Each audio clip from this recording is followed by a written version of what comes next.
Welcome back to Don's Life. Welcome to the channel. Thanks for joining today. We have a tech review for you. We have the Lanmodo Automotive night vision system. This replaces their former model called the Pro, so it is new and improved.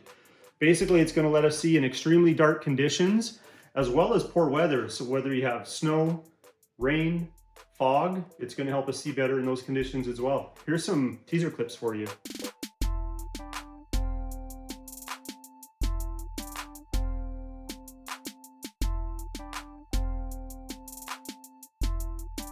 All right, I'm excited. So let's go unbox it, show you some features, some installation tips, and test it out. Let's go.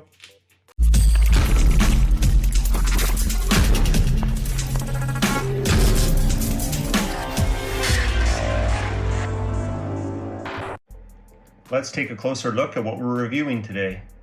We have our owner's manual right here. We have our micro SD card. We have the card reader. We have our windshield mount. We have the optional harness for the optional add-on rear camera. We have the platform base for the screen. We have the OBD2 port power plug option. And we have the 12-volt power plug option. Comes with a screwdriver and a screw for the base. Comes with some more goodies here, another screwdriver, the clips for the back of the mirror mount and the elastics to hold that on, and some screws. We have our front-facing camera.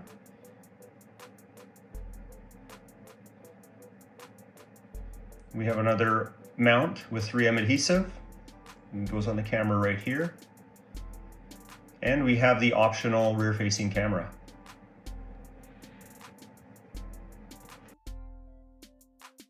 Let's take a closer look at the front-facing camera. I have it attached right now to the windshield mount, but this camera has special lenses to help reduce glare.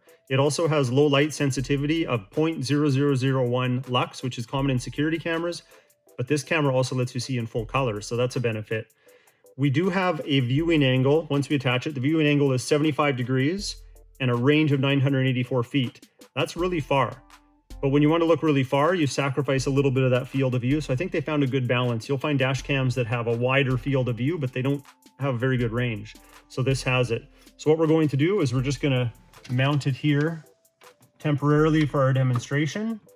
It's got a very sticky pad on it, and that's not going anywhere. Later on, we can tuck up all the wires in the headliner and hide them for a full install. But I'm just demonstrating one of the options for you now. Okay, here's our screen. First, we need to decide which mount we're going to use. So first, we could look at doing the base. My dashboard really isn't flat enough. I don't think it would work that well for my purposes. But basically, you can attach this base, use the provided screw, and then it's basically on its own little platform. What we're going to do, though, and I think it'll work really good for the demonstration today, is we're going to use the rear view mirror clips. I was pretty impressed to see the design of these clips. They have these grooves that are at an angle to match the grooves here, as well as the preset holes to affix it to. So we just have to find the right orientation. And there we go. It's locked in nice and secure. There we go. And then we're just going to put these screws in with the screwdriver provided. Okay, we got our brackets on. Our micro SD card goes right there. And these are the clips or elastics that are going to allow us to hang this or clip it to the rear view mirror. So let's take it over to my vehicle, and then I'll show you how these loop around. So let's talk a little bit about the screen. This is an 8-inch 1080p widescreen display. You have a number of mounting options like I mentioned. We could put it on the stand, which I showed you earlier. I put the mirror clips on here, which I'll show you how to mount that. But when this is coupled with the camera, it's going to give you crisp, noise-free images when it comes to poor weather, like the snow, rain, and fog, like I mentioned, and especially in low light. So what you're going to want to do is you want to put in your micro SD card there. This is a 128 gigabyte card. That'll give us 28 hours of continuous recording.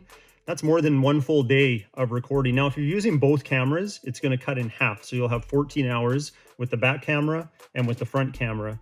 Regardless, though, this does have a parking mode. So what it's going to do is allow you to have the G sensor set up that if it experiences a bump or a jolt, it's going to lock that footage so you can pop out the card, put it in your micro SD card reader, and retrieve it later. Okay, so let's connect this to the mirror. Now it can go a couple ways. You can go upside down so the wire's at the top. That way you can tuck it in and hide it in the headliner. I'm just going to do it this way to illustrate the install, but you just want to put these elastic bands over the top, clip them in the bottom, and we're connected. Now we just have to plug in the camera to the plug here. You can't get them wrong. They only fit one way. So you have one here for the rear camera, and you also have the power plug. So as you saw in the unboxing, we have two ways of connecting power. We have the OBD2 port right here. There's a couple pins that just make contact for 12 volt, and then you run this wire behind your dash and then into the unit. We're going to use this one. It's the 12 volt accessory adapter, probably most common. We're just going to plug it in to a free slot right there. We got our indicator light, and then all we have to do is plug it in and it should wake up.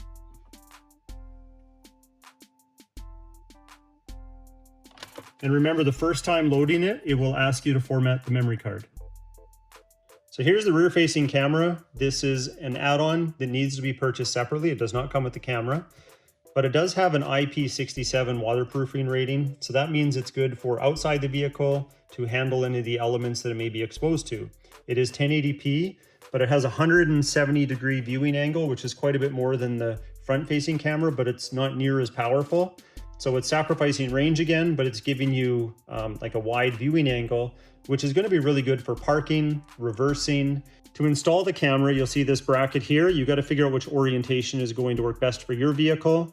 Once you put through the provided screws, you want to make sure that whatever you're screwing them into acts as a ground for the vehicle, because this needs to get fished to the inside, and then it's going to plug into this harness. But this harness, you notice, just has the communication pins that are going to go to the screen, and then it has a power wire here. So your ground is where this is grounded, and then your power wire is going to give the camera the power that it needs to function, and it's going to communicate to the screen with this wire here. And this harness should be long enough for most vehicle applications, so you can conceal the wires. Okay, so we have this pulled down. I'm just going to show you so we can look at the settings together. So when you push the menu button, it will stop recording and bring you here. So this has video recording on or off.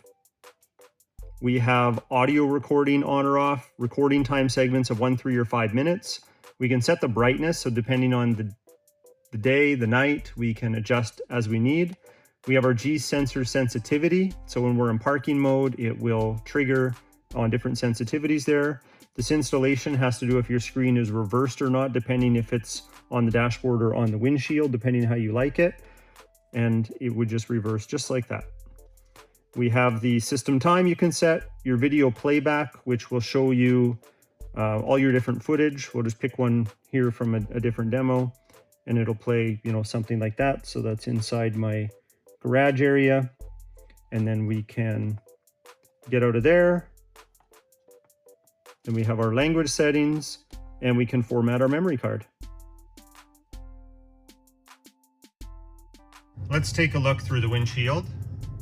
We've got a house across the street, a couple snow piles. Same house with the piles. You can definitely see things brighter. There's the house again. I can't really see the front door. You can see it no problem there. And then in the dash cam, I don't even see the house. And that has a low light setting. So let's go to a street where there's no external light sources or street lamps. Here we are on a rural road with no street lights. Here is our night vision system. And then here is our dash cam. So you can see the contrast, the difference right there. Let's turn the headlights off and see what happens.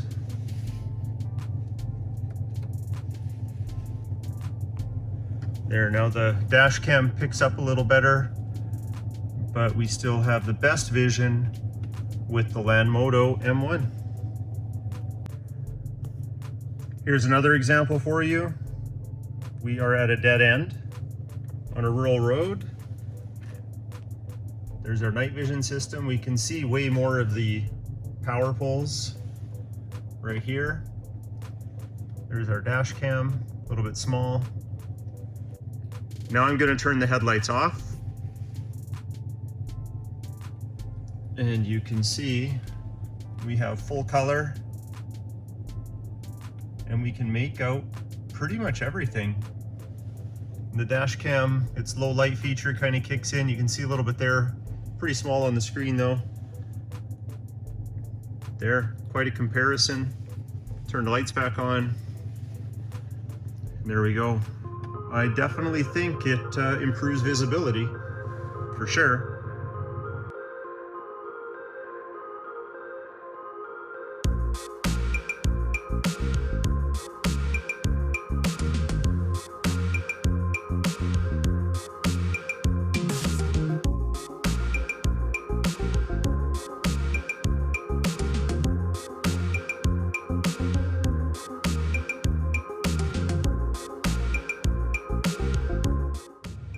All right, we have daylight. Even though this is marketed as a night vision system, let me show you some footage of the actual recording during the daytime if you're to use it as a dash cam.